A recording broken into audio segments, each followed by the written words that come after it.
Welcome back to my channel learn math. आज हम matrix और डिटर्मिनेंट चैप्टर के क्वेश्चन की प्रैक्टिस करेंगे जैसा कि एग्ज़ाम में पूछे जाते हैं। तो चलिए शुरू करते हैं हम वीडियो को। If A equal to cos hyperbolic X sine hyperbolic X minus sine hyperbolic X cos hyperbolic X then trace of A square is equal to option A 2, option B -2, option C sine hyperbolic 2x, option D cos hyperbolic 2x। तो यहाँ पर हमें trace क्या होता है, trace जो diagonal element होते हैं उसका एडिशन जो होता है वही ट्रेस बोला जाता है। तो हमें ए स्क्वायर का ट्रेस फाइंड करना है, तो पहले हमें ए स्क्वायर फाइंड कर लें। तो यहाँ पे हमें ए स्क्वायर फाइंड करना है, तो मैट्रिक्स ए का मल्टीप्लाई कर लेंगे मैट्रिक्स ए के साथ।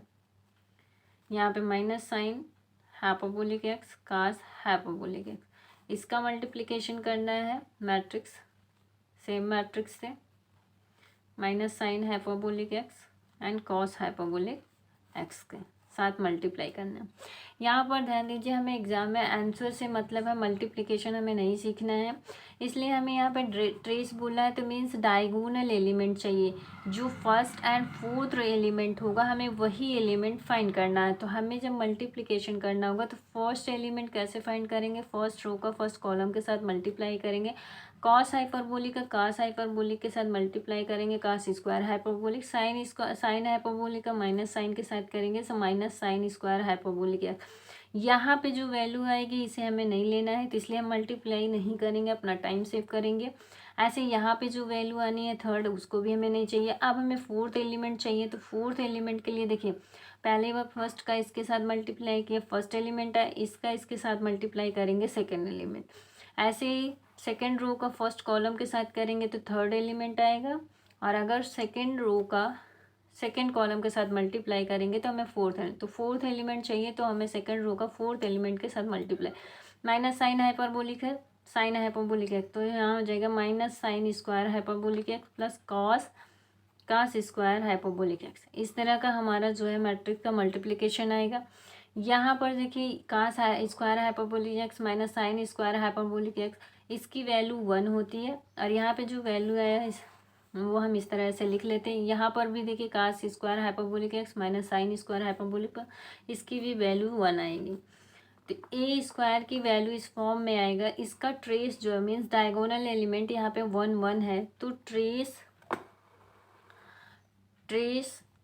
Of A square equal to होगा 1 + 1 = 2, 2 आएगा। तो यहाँ ऑप्शन में ए, ऑप्शन में है 2, तो ऑप्शन ए जो है यहाँ पे सही है। चलिए नेक्स्ट क्वेश्चन को देखते हैं। इफ़ x + 3 3 3 3x + 3 3 3 3x + 3 ये डिटर्मिनेंट फॉर्म इक्वल टू 0 है, then values of x satisfy this equation are. हमें x की वैल्यू फाइंड करना है, इसमें से कौन सा ऑप्शन सही है वो हमें चेक करना है। तो यहाँ पर देखिए, ये जो है अगर हम जो है कॉलम 1 कॉलम 2 कॉलम 3 को ऐड कर लें, मीन्स अगर हम ऐसा रूल लगाएं C1 के प्लेस पर C1 + C2 + C3 जो है ऐसा रूल फॉलो करें, तो यहाँ पे हमारा जो डिटर्मिनेंट आएगा वो x + 3 + 3 + 3 कितना होगा 9, और यहाँ पे second column second third column ऐसे ही लिखेंगे। फिर यहाँ पे क्या आएगा x + 9, यहाँ पे x + 3, यहाँ पर 3, यहाँ पर भी x + 9 3 और x + 3, इस तरह हमारा डिटर्मिनेंट आएगा, और ये इक्वल टू हमें 0 गिवन है। फिर यहाँ पे देखिए, अब ये सेम वैल्यू है, तो इसे हम कॉमन कर लेंगे। x + 9 हम जो है कॉमन कर लें मैट्रिक्स में पूरे डिटर्मिनेंट में, तो यहाँ पे 1 1 बचेगा, और इधर 3 3 x + 3 3 3 और x + 3, इस तरह हमारा जो है डिटर्मिनेंट दिख रहा है। यहाँ पे देखिए x इक्वल टू, अगर x + 3 = 0 अगर करेंगे तो x की वैल्यू एक आएगी -9। तो यहाँ पर देखिए -9 ना इसमें है ना इसमें है, इसमें किसी में भी -9 नहीं है, -9 सिर्फ इसी में है गिवन, तो सिर्फ, तो हमारा ऑप्शन ये ए वाला ही सही होगा, हमें आगे सॉल्व करने की ज़रूरत नहीं है। लेकिन अगर ऑप्शन में कहीं पर भी मान लीजिए यहाँ -6 है, ऑप्शन में हमें इस तरह दे दिया जाए -9, अब अगर हमें 2 ऑप्शन दे दिया जाए -9 इसमें भी -9 इसमें, तो हम चेक करेंगे। देखिए 0 0 दोनों में है, यहाँ पे 0 दोनों में है, -9 दोनों में है। तो हमें चेक करना है x इक्वल टू 3 रखने पे क्या ये डिटर्मिनेंट 0 आ जा रहा है। x इक्वल टू 3 रखते हैं इसमें हम। तो यहाँ पर देखिए x इक्वल टू जब 3 रखेंगे तो यहाँ पे आए, यहाँ पे देखिए तो ये होगा 1 3 3 1, और यहाँ पे ये हो जाएगा 0 3 1 3 0। इस तरह इसका डिटर्मिनेंट होगा। अब इस डिटर्मिनेंट की वैल्यू अगर 0 आ जा रही है तो हमारा ऑप्शन ये होगा, अगर ये 0 नहीं आती तो हमारा ऑप्शन ये होगा। तो यहाँ पर हम इसे सॉल्व करते हैं। डिटर्मिनेंट किस तरह सॉल्व करते हैं हमने इसका शॉर्ट ट्रिक बताया है। फर्स्ट कॉलम को हम एक बार और लिख लेते हैं, सेकंड कॉलम को इस तरह लिख लेते हैं। उसके बाद इस तीर के निशान यहाँ पे इसको मल्टीप्लाई करेंगे 0 आएगा, इसका मल्टीप्लाई करेंगे तो जो है यहाँ पे 9 आएगा, इसका मल्टीप्लाई करेंगे तो यहाँ पर भी 9 आएगा, और इन सब का एडिशन कितना आ रहा है, इन सब का एडिशन आ रहा है 18। ऐसे ही इसका मल्टीप्लाई कर लें हम, यहाँ पर भी कितना आ रहा है 0, इसका मल्टीप्लाई करेंगे कितना आ रहा है 9, इसका मल्टीप्लाई करेंगे कितना आ रहा है 0। तो इन सब का एडिशन कितना आ रहा है, इसका एडिशन 9 आ रहा। अब देखिए इसका जो डिटर्मिनेंट आएगा वो कितना आएगा, 18 - 9 = 9 आ रहा है, 0 नहीं आ रहा है। अगर ये इसका डिटर्मिनेंट 0 नहीं आ रहा है तो x की वैल्यू -3 नहीं होगी। तो हमारा ऑप्शन क्या होगा, ऑप्शन ए हमारा सही होगा। चलिए नेक्स्ट क्वेश्चन को देखते हैं।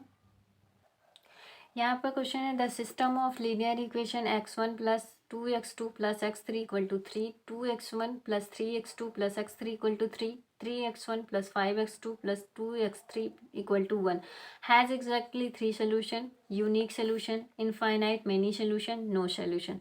ये हमारा क्वेश्चन दिया हुआ है, हमें इसमें चेक करना है कि ये जो इक्वेशन है एक ऐसा सोल्यूशन दे रहा है।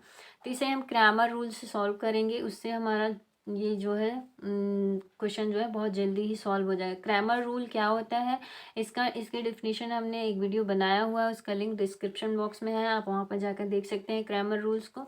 यहाँ पे हम सॉल्व करते हैं इसको पहले हम डिटर्मिनेंट फॉर्म में लिखते हैं। तो डिटर्मिनेंट इक्वल टू 1 2 1 1 2 1 2 3 1 2 3 1 3 5 2 3 5 2। ये डेल्टा हो गया। डेल्टा 1 क्या होगा, यहाँ x की जगह पे जो x1 है यहाँ पे ये कांस्टेंट वैल्यू हो जाएगी 3 3 1, एंड सेम 2 3 5 1 1 2। उसके बाद डेल्टा 2 कैसा लिखेंगे, यहाँ पे डेल्टा 2 सेकेंड प्लेस पे जो है हम ये कांस्टेंट वैल्यू लिखेंगे, एंड फर्स्ट कॉलम ऐसे ही लिख देंगे 3 3 1 1 1 2। अब हमें डेल्टा 3 फाइंड करना है। डेल्टा 3 में जहाँ ये थर्ड कॉलम है यहाँ पे कांस्टेंट लिखेंगे और फर्स्ट सेकंड कॉलम को वैसे ही लिख लेंगे 3 3 1। ठीक है, ये क्रैमर रूल के प्रोसेस से हमने ऐसा लिख लिया हुआ है। अब यहाँ पे अगर ये डेल्टा = 0 हो जा रहा तो हमारा आंसर यूनिक सोल्यूशन होगा। चेक कर ले रहे हैं क्या डेल्टा = 0 है, तो डेल्टा इसका हम डिटर्मिनेंट फाइंड करते हैं। तो इसका हमने शॉर्ट ट्रिक बताया, शॉर्ट ट्रिक से हम इसे सॉल्व कर ले रहे हैं 1 2 1। आप एग्ज़ाम में इसे बार बार ना लिख के यहाँ पर ही सॉल्व कर लेंगे, हमें समझाना है इसलिए थोड़ा सा टाइम लग रहा है। आप एग्ज़ाम में इसे सॉल्व करेंगे प्रैक्टिस करके तो ये बहुत ही जल्दी ही सॉल्व हो जाता है। 2 3 1 3 5 2। तो यहाँ पे फर्स्ट कॉलम को हम लिख लेते हैं 1 2 3, एंड सेकेंड कॉलम को हमने ऐसा लिख लिया। इसका मल्टीप्लाई करेंगे हम तो ये आएगा 6, इसका मल्टीप्लाई करेंगे फिर आएगा 6, इसका मल्टीप्लाई करेंगे तो 10 आएगा, और इन सब का एडिशन आ रहा है 6 6 12, और 10 कितना हो जाएगा 22। ऐसे ही इसका मल्टीप्लाई करेंगे तो कितना होगा 9, इसका मल्टीप्लाई करेंगे तो कितना होगा 5, इसका मल्टीप्लाई करेंगे तो आएगा 8, और इन सब का एडिशन करेंगे तो कितना आ जाएगा 9 और 5 14, 14 और 8 22, कितना है 22। अरे इन दोनों को जब माइनस मतलब 22 में से 22 को माइनस करेंगे तो कितना आएगा ये 0। मीन्स डिटर्मिनेंट ऑफ ए मतलब डेल्टा जो डिटर्मिनेंट आ रहा है ये क्या आ रहा है, इसकी वैल्यू 0 आ रही है। जीरो आ रही है, तो इसका मतलब ये यूनिक तो सोल्यूशन नहीं है। ऑप्शन ए, ऑप्शन सी तो नहीं है। डेल्टा इक्वल टू ज़ीरो आ गया तो यूनिक सोल्यूशन नहीं है ये। अब हम चेक कर ले रहे हैं क्या delta one, delta two, delta three भी ज़ीरो है इसका डिटर्मिनेंट। तो चेक करते हैं डेल्टा वन का। इसका हम करेंगे पहले 3 2 1 3 2, 3 3 1 3 3 1 5 2 1 5। First row column, second column को हम दो बार लिख लें। इसको मल्टीप्लाई करेंगे तो ये कितना आएगा, 3 3 = 9, 2 = 18, 2 1 = 2, यहाँ पे 3 और 5 15। और इन सब का हम एडिशन जब करेंगे, ऐड करेंगे तो ये आएगा कितना, 8 और 2 10, 5 15, कैरी 1 2, यहाँ पे 35 आएगा। ये कितना आया, 35। ऐसे ही इसका मल्टीप्लाई कर लेते हैं हम। 1 3 कितना होगा, 3 3 1 5 15, 2 3 और 2 कितना हो जाएगा, 12। और इन सब का जो ऐड हम जब करेंगे तो कितना आएगा, ये 5 2 7 और 3 10 और 2 ये 3। और इन दोनों का जब माइनस करेंगे, 35 में से 30 को माइनस करेंगे तो आ रहा 5। यहाँ पर देखिए delta one not equal to zero है, हमें एक ही value not equal to zero मिल गई। तो हम कह सकते हैं ये नो सोल्यूशन हमें देगा। तो हमारा आंसर क्या होगा, नो सोल्यूशन। हमें कंडीशन हमने बता रखा है, डेल्टा यूनिक सोल्यूशन के लिए delta not equal to zero होना चाहिए, नो सोल्यूशन के लिए delta equal to zero and delta one, delta two, delta three. इन तीनों में से कोई एक, इन तीनों में से कोई एक नॉट इक्वल टू ज़ीरो हो जाए तो हम बोलेंगे no solution. Infinite many solution में क्या होता है, इनफाइनाइट मेनी सोल्यूशन का जो कंडीशन है वो delta equal to zero, delta one, delta two and delta three equal to zero आ जाए तो इनफाइनाइट मेनी सोल्यूशन होता है। इनमें से कोई एक नहीं, zero not equal to zero होगा तो नो सोल्यूशन, और डेल्टा इक्वल टू ज़ीरो तो यूनिक सोल्यूशन। यूनिक सोल्यूशन ही एग्जैक्टली थ्री सोल्यूशन के बराबर है। ये दोनों ऑप्शन लगभग सेम ही हैं। तो चलिए बढ़ते हैं हम अपने अगले क्वेश्चन की तरफ। The inverse of a skew symmetric of order 3, A option है is a skew symmetric, B option is a symmetric matrix, C option is a diagonal matrix, D option does not exist. तो यहाँ पे दिया हुआ है skew symmetric matrix. अगर हमारे पास कोई मैट्रिक्स ए है, इसका अगर हम ट्रांसपो मैट्रिक्स हमने मान लीजिए कोई मैट्रिक्स हमने लेट ए मैट्रिक्स माना हमने, तो ए का जो ट्रांसपोज करते हैं माइनस ए, यही होता है skew symmetric matrix.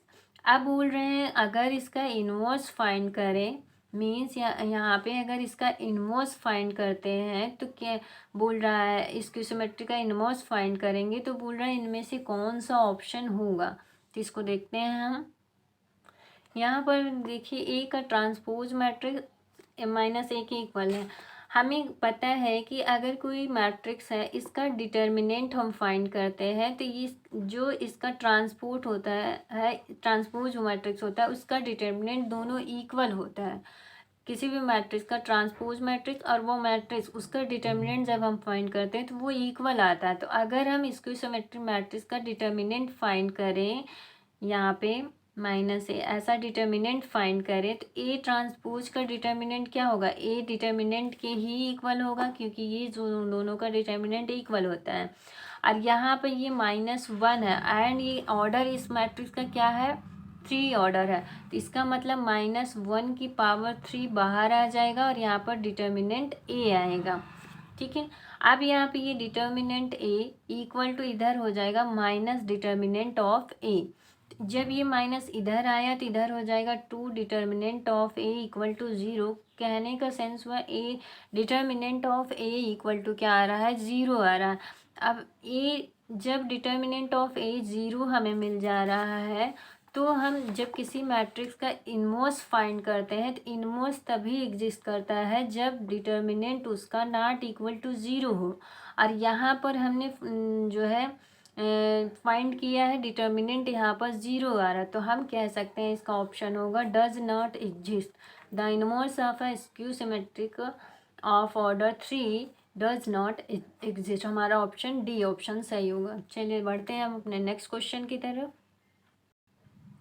If a equal to 1 3 plus x 2 1 minus x 2 y plus 1 2 5 minus Y 3 is a symmetric matrix, then 3x plus y is equal to option A 1, option B 0, option C -1, option D none of these।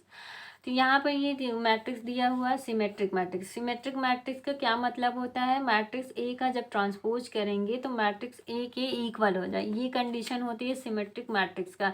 तो जो है यहाँ पर matrix A given है, तो ए matrix हमने यहाँ पर लिख लिया A plus 1 3 plus x 2 1 minus x 2 Y plus 1 and 2 5 Y 3। इस तरह हमने मैट्रिक्स ए को लिख लिया। अब इस मैट्रिक्स का ट्रांसपोज लिखे, मीन्स नंबर ऑफ रो को नंबर ऑफ कॉलम में इंटरचेंज कर दें। तो 1 plus 3 plus x 2 first row first column में चेंज कर दिया। 1 minus x 2 Y plus 1 2 5 Y 3। देखिए यहाँ पे हमने इसको चेंज कर दिया। अब इसमें देख सकते हैं आप, ये एलिमेंट इसके इक्वल है, ये एलिमेंट इसके इक्वल होगा। इसका मतलब हम लिख सकते हैं 3 plus X equal to 1 minus X के। यहाँ पे 2 है तो 2 के equal 1 minus X 3 plus X के इक्वल, जो कि हमने यहाँ पर लिखा हुआ 2 के equal y plus 1 5 plus Y के इक्वल होगा। y प्लस 1 5y के इक्वल होगा। 2 के इक्वल 5y y प्लस 1 के इक्वल 3 के इक्वल, क्योंकि कंडीशन दिया हुआ है कि मैट्रिक्स एक जो है सिमेट्रिक मैट्रिक्स है, तो ये कंडीशंस की वजह से हम इस तरह लिखे हैं। अब यहाँ से हम x की वैल्यू फाइंड कर सकते हैं। x ये x माइनस इधर आएगा तो हो जाएगा 2x इक्वल टू 1 माइनस इधर जाएगा -3 इक्वल टू -2। तो x इक्वल टू क्या हो जाएगा, x इक्वल टू यहाँ पे -1। 2 को 2 से डिवाइड कर देंगे तो -1। यहाँ से y फाइंड कर लें 5y, ये y इधर जाएगा तो 5y minus Y equal to 1। तो यहाँ पर ये हो गया 4y इक्वल टू 1। तो y इक्वल टू यहाँ पर कितना आएगा 1/4। y इक्वल टू आएगा 1/4। अब हमें जो है यहाँ पे वैल्यू फाइंड करना है कितना, 3x प्लस वाई की वैल्यू।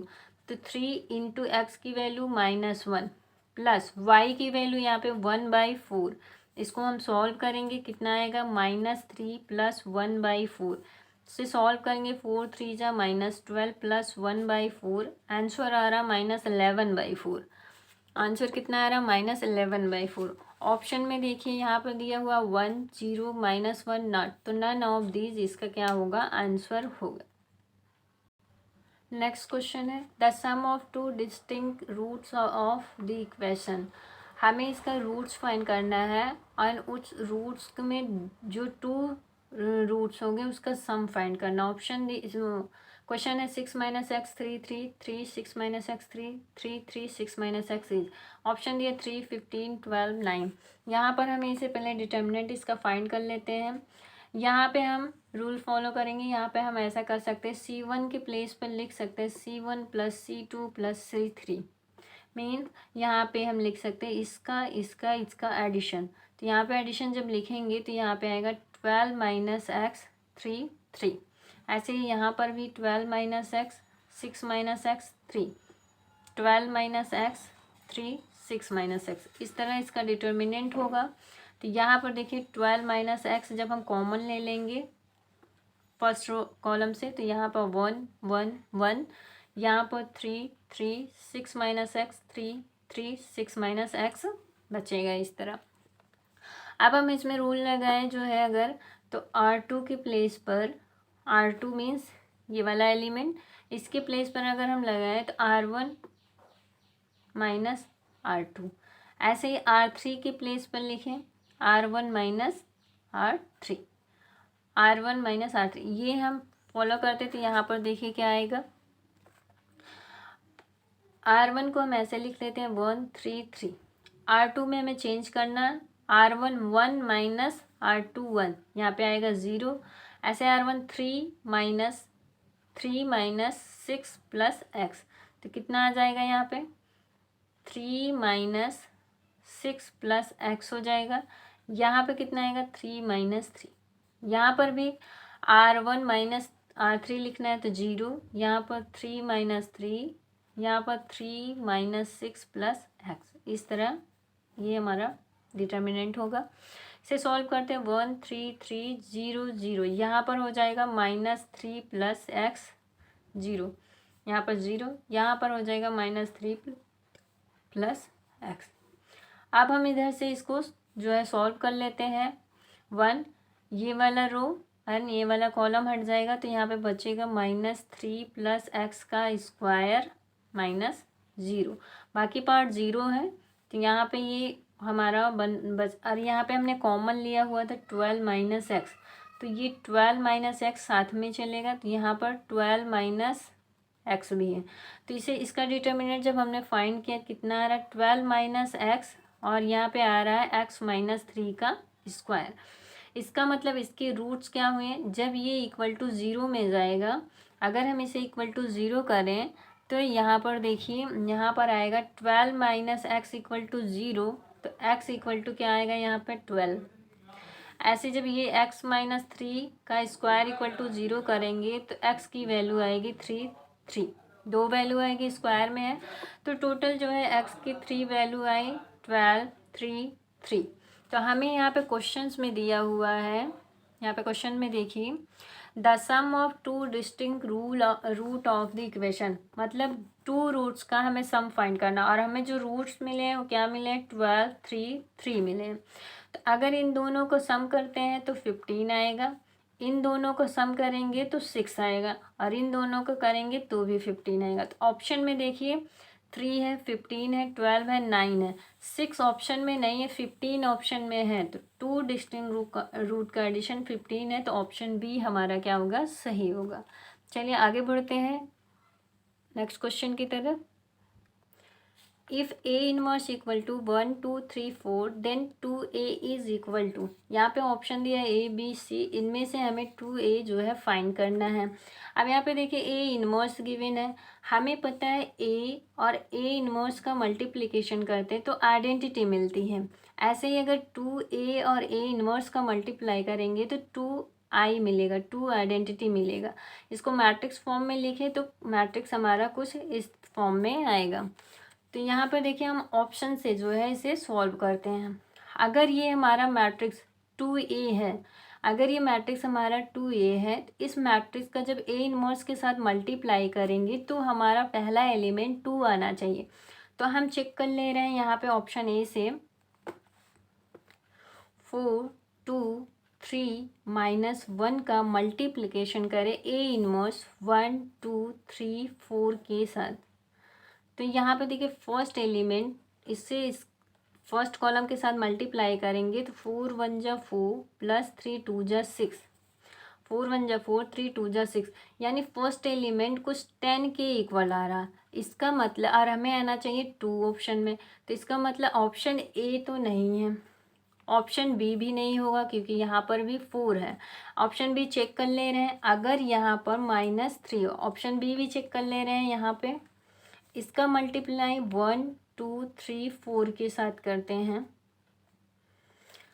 4 1 जा 4 और यहाँ पे -2 है, यहाँ पे -6, तो यहाँ पे जो आ रहा फर्स्ट एलिमेंट -2 के आ रहा, जबकि हमें चाहिए 2, तो इसका मतलब ऑप्शन बी भी नहीं है।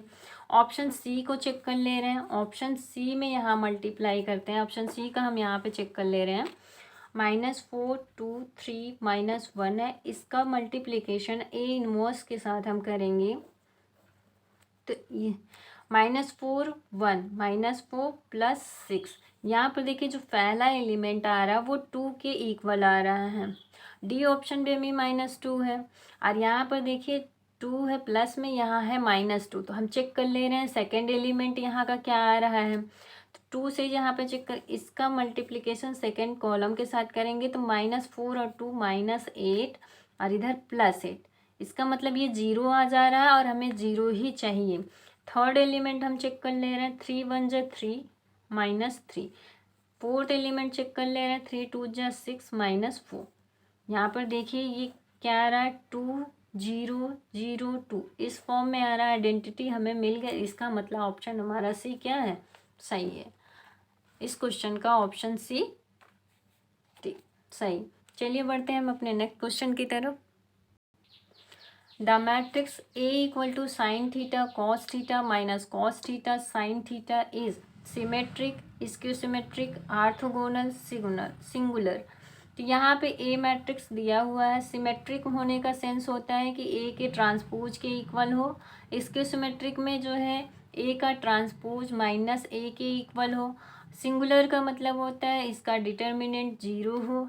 आर्थोगोनल का मतलब होता है ए और ए का ट्रांसपोज जो है आइडेंटिटी, ए का ए के ट्रांसपोज आइडेंटिटी मैट्रिक्स दें तो वो आर्थोगोनल होता है। तो चेक कर लें, पहले हम ए का ट्रांसपोज फाइंड कर लें। नंबर ऑफ रो को नंबर ऑफ कॉलम में इंटरचेंज कर दे रहे हैं। साइन थीटा, यहाँ पे कॉस थीटा, इधर कॉस थीटा और इधर साइन थीटा।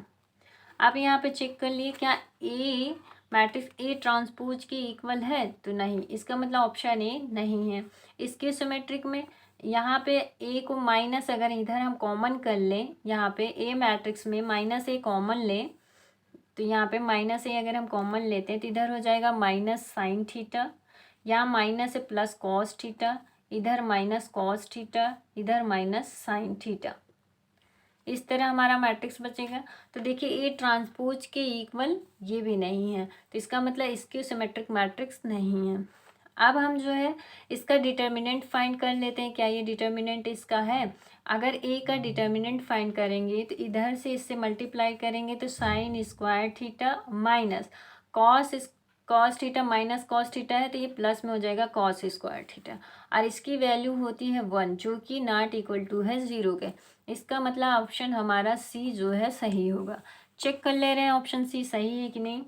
ए मैट्रिक्स हमारा गिवन है sign theta cos theta minus cos theta sine theta, इसका मल्टीप्लिकेशन होगा ए ट्रांसपोज मैट्रिक्स से, sine theta minus cos theta sine theta के साथ। मल्टीप्लिकेशन रूल से करते हैं। साइन थीटा कॉस थीटा हो जाएगा sign square theta plus cos square theta, इधर हो जाएगा minus sine theta cos theta. फिर यहाँ पे इससे मल्टीप्लाई करेंगे, यहाँ पे देखिए इसका साइन माइनस कॉस थीटा, इधर ये हो जाएगा positive cos theta sine theta. Second row का फर्स्ट कॉलम के साथ मल्टीप्लिकेशन करते हैं, minus sine theta cos theta plus sine theta cos theta. फिर सेकेंड रो का सेकेंड कॉलम के साथ minus cos square theta, minus minus plus हो जाएगा और plus sine square theta. Multiplication कुछ ऐसा आया, इसे हम और भी सॉल्व कर लेते हैं। Sign square theta plus cos square theta 1 के इक्वल होता है। इधर देखिए एक बार पॉजिटिव है एक बार नेगेटिव है तो ये 0 के इक्वल होगा, यहाँ पर भी 0 यहाँ पर 1। ये देखिए यहाँ पर ये आइडेंटिटी के इक्वल आ गया है। हमें ए और ए ट्रांसपोज के जब मल्टीप्लिकेशन किया तो आइडेंटिटी के इक्वल आ गया है, तो इसका मतलब इस क्वेश्चन का आंसर है option number C orthogonal matrix. A equal to 5 alpha alpha 0 alpha 5 alpha 0 0 5 matrix given है। इफ़ ए स्क्वायर का डिटर्मिनेंट इक्वल टू 25 है then alpha is equal to, alpha की वैल्यू मुझे फाइंड करना है। तो यहाँ पे हमें मैट्रिक्स ए गिवन है, हम पहले ए स्क्वायर फाइंड कर लेते हैं। ए मैट्रिक्स का ए मैट्रिक्स के साथ मल्टीप्लाई कर लेते हैं। यहाँ पे मैट्रिक्स ए, इसका मल्टीप्लिकेशन मैट्रिक्स ए के साथ 0 अल्फा 5 अल्फा 0 0 5। फर्स्ट रो का फर्स्ट कॉलम के साथ मल्टीप्लाई करेंगे तो यहाँ पे ये 5 5 जा 25 बचेगा, बाकी के एलिमेंट 0 हो जाएंगे। ऐसे ही फर्स्ट रो का सेकेंड कॉलम के साथ मल्टीप्लाई करेंगे तो 5 5 जा 25 अल्फा और इधर 5 अल्फा स्क्वायर, इधर हो जाएगा 25 अल्फ़ा प्लस 5 अल्फ़ा स्क्वायर, ये वाला एलिमेंट 0। ऐसे ही से फर्स्ट रो का थर्ड कॉलम के साथ मल्टीप्लाई करेंगे तो इधर 5 अल्फ़ा, इधर 25 अल्फ़ा स्क्वायर और इधर फिर 5 अल्फ़ा। मीन्स यहाँ पर हो जाएगा 10 अल्फ़ा प्लस जो है 25 अल्फ़ा स्क्वायर, 25 अल्फ़ा स्क्वायर। ऐसे ही सेकेंड रो का फर्स्ट कॉलम के साथ मल्टीप्लाई करेंगे तो 0 आएगा यहाँ पे। फिर सेकेंड कॉलम के साथ करेंगे तो 0 अल्फ़ा स्क्वायर 0, यहाँ पे आएगा अल्फ़ा स्क्वायर। यहाँ पर मल्टीप्लाई करेंगे 0 5 अल्फ़ा स्क्वायर और plus 25 alpha, 5 alpha square plus 25 alpha. Third row का यहाँ पर 0, यहाँ पर भी 0 और यहाँ पर 0 0 25, यहाँ पर आएगा 25। इस तरह हमें मल्टीप्लाई मिला है। ए स्क्वायर का मल्टीप्लिकेशन करने पर ए स्क्वायर मैट्रिक्स इस फॉर्म में है। अब हमें ए स्क्वायर का डिटर्मिनेंट फाइंड करना है। ए स्क्वायर मैट्रिक्स का डिटर्मिनेंट फाइंड करना है तो इसका डिटर्मिनेंट हम सॉल्व कर लेते हैं। यहाँ पर देखिए 0 0 दिया है तो हम इस एलिमेंट से जो है इसे ओपन करते हैं तो 25 से जब मल्टीप्लाई करेंगे तो इधर का रो इधर का कॉलम जो एलिमिनेट हो जाएगा तो यहाँ पे आएगा 25 अल्फ़ा स्क्वायर और ये पार्ट 0 हो जाएगा। अब यहाँ पे देखिए हमें कंडीशन दिया हुआ है determinant of A square equal to 25। Means यहाँ पर जो डिटर्मिनेंट ए स्क्वायर है ये इक्वल होगा 25 के। तो यहाँ पे 25 कट जाएगा तो 25 अल्फ़ा स्क्वायर की वैल्यू आएगी 1, अल्फ़ा स्क्वायर की वैल्यू आ गई 1/25। तो अल्फ़ा की वैल्यू आ जाएगी ±1/5। यहाँ क्वेश्चन में हमें फाइंड करना है mod alpha. Means mod alpha की वैल्यू होगी 1/5। यहाँ पे अगर प्लस माइनस लेस का मॉड करेंगे तो ये पॉजिटिव में वैल्यू देगा हमें और ऑप्शन आंसर आएगा 1/5। तो इस क्वेश्चन का जो आंसर है ऑप्शन नंबर 3 1/5 ये होगा सही। चलिए नेक्स्ट क्वेश्चन को देखते हैं। The condition for the equation -2x + y + z equal to a, x - 2y + z equal to b, x + 2y - 2z equal to c to have no solution is. Option दिया a + b + c equal to 0, B option a + b equal to c, C option a - b - c equal to 0 and none of these. Friends video पसंद आ रहा हो तो video को like और channel को subscribe कर लें। चलिए क्वेश्चन को देखते हैं। यहाँ पर हमें कंडीशन दिया हुआ है कि जो इक्वेशन है नो सोल्यूशन है दे रहा है। तो नो सोल्यूशन की कंडीशन है, इसको पहले हम डिटर्मिनेंट फॉर्म में लिख लें। a इक्वल टू -2 1 1 1 -2 1, यहाँ पे 1 1 -2। इस तरह हमने इसको डिटर्मिनेंट फॉर्म में ले लिया है। तो ये नो सोल्यूशन का सेंस हुआ कि determinant a not equal to 0 होना चाहिए। इसका मतलब इसका हम डिटर्मिनेंट फाइंड करें तो और हमें गिवन होना चाहिए नो सोल्यूशन। एक मिनट, यहाँ पर हम इसे डेल्टा से डिनोट कर रहे हैं जिससे कि हमें थोड़ा इजी मिल पड़ जाए। डेल्टा इक्वल टू यहाँ पे इतना लिखा हुआ। नो सोल्यूशन की कंडीशन है delta equal to 0 and delta 1 delta 2 delta 3 इनमें से कोई एक नॉट इक्वल टू 0 के इक्वल हो जाए तो ये हमें नो सोल्यूशन देगा। तो डेल्टा इक्वल टू 0 करने पे यहाँ पे डेल्टा की वैल्यू में हम जब डेल्टा फाइंड करते हैं तो यहाँ ABCD नहीं है तो हमें डेल्टा नहीं फाइंड करना, डेल्टा 1 या डेल्टा 2 या डेल्टा 3 कोई एक फाइंड करें। तो डेल्टा 1 लिखने का तरीका है यहाँ पे जो है हम ये कांस्टेंट वैल्यू को लिखेंगे। तो यहाँ पे हम कांस्टेंट वैल्यू को लिखेंगे तो हमारा मैट्रिक्स कुछ इस फॉर्म में होगा ABC और यहाँ पे 1 -2 1 1 1 -2, इस तरह ये डेल्टा 1 आएगा। अब इसके हम डिटर्मिनेंट फाइंड करते हैं। डिटर्मिनेंट फाइंड करने का तरीका फर्स्ट कॉलम सेकंड कॉलम को एक बार और हम राइट हैंड साइड पर लिख लेंगे और मल्टीप्लाई कुछ इस तरीके से करेंगे। इसको मल्टीप्लाई करेंगे तो 4 a के इक्वल आएगा, इसको मल्टीप्लाई करेंगे तो c के इक्वल आएगा, इसको मल्टीप्लाई करेंगे तो b के इक्वल आएगा और इन सब का जब हम एडिशन करेंगे ऐड करेंगे तो ये आएगा 4a + b + c के इक्वल आएगा। अब इधर हम मल्टीप्लाई कर ले रहे हैं इसको, ये आएगा -2c, यहाँ पर ये मल्टीप्लाई करने पर a, इसको मल्टीप्लाई करेंगे तो -2 के इक्वल आएगा। और इन सबको जब ऐड करेंगे तो ये आएगा a-2b-c। तो इसका डिटर्मिनेंट जो होता है डेल्टा 1, ये 4a + b + c माइनस ये a-2b-2c। इसको सॉल्व करते हैं। यहाँ पे आएगा 4a + b + c -a + 2b + 2c। इसको सॉल्व करेंगे तो यहाँ पे आएगा 3a, यहाँ पे सॉल्व करेंगे तो -b, यहाँ पे ये सॉल्व करेंगे तो आएगा, एक मिनट, इसको जब हमने सॉल्व किया तो यहाँ पे आया 3a, यहाँ पे आएगा 3b + 3c। c आ रहा है, इसका मतलब अगर हम 3 इसमें कॉमन ले तो a + b + c। कुछ हमारा डेल्टा 1 इस तरह आना। तो इसका मतलब अगर डेल्टा 1 नॉट इक्वल टू 0 हो तो भी हमारा मैट्रिक्स जो है क्या होगा, नो सोल्यूशन हमें देगा। तो यहाँ पे हम कह सकते हैं a + b + c not equal to 0 के इक्वल हो तो जो हमारा ये इक्वेशन गिवन है ये हमें नो सोल्यूशन देगा। तो यहाँ पे a + b + c not equal to 0 option में नहीं है, तो हमारा 4th ऑप्शन यहाँ पे सही होगा, नन ऑफ दीज। चलिए बढ़ते हैं हम अपने अगले क्वेश्चन की तरफ। If a, b, c, m and p, x, y, z equal to k, then the value of determinant 8a, 2b, 2c, 4m and p, 4x, y, z will be। यहाँ पे ऑप्शन है k/8, 8/8k, 4k, 2k। यहाँ पे ये determinant दिया है। इसकी property हमें पता है कि अगर कोई भी स्केलर वैल्यू का मल्टीप्लिकेशन करते हैं तो वो पूरे रो में मल्टीप्लाई होता है। यहाँ पर देखिए जो है इस पूरे मैट्रिक्स डिटर्मिनेंट में 2 कॉमन है। अगर हम इस मैट्रिक्स में 2 कॉमन कर लें और इधर इस कॉलम में 4 कॉमन ले लें तो ये डिटर्मिनेंट कुछ इस फॉर्म में हो जाएगा। यहाँ से हमने इधर साइड से 2 कॉमन लिया और इधर साइड से 4 कॉमन लिया, तो इसका मतलब इधर कितना कॉमन हुआ, 8। तो यहाँ पे क्या बचेगा, a।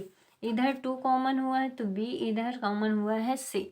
ऐसे इधर से 4 कॉमन हुआ है तो यहाँ पे m, यहाँ पे x, और ये सेम वैल्यू ऐसा ही हम यहाँ पे लिख देंगे।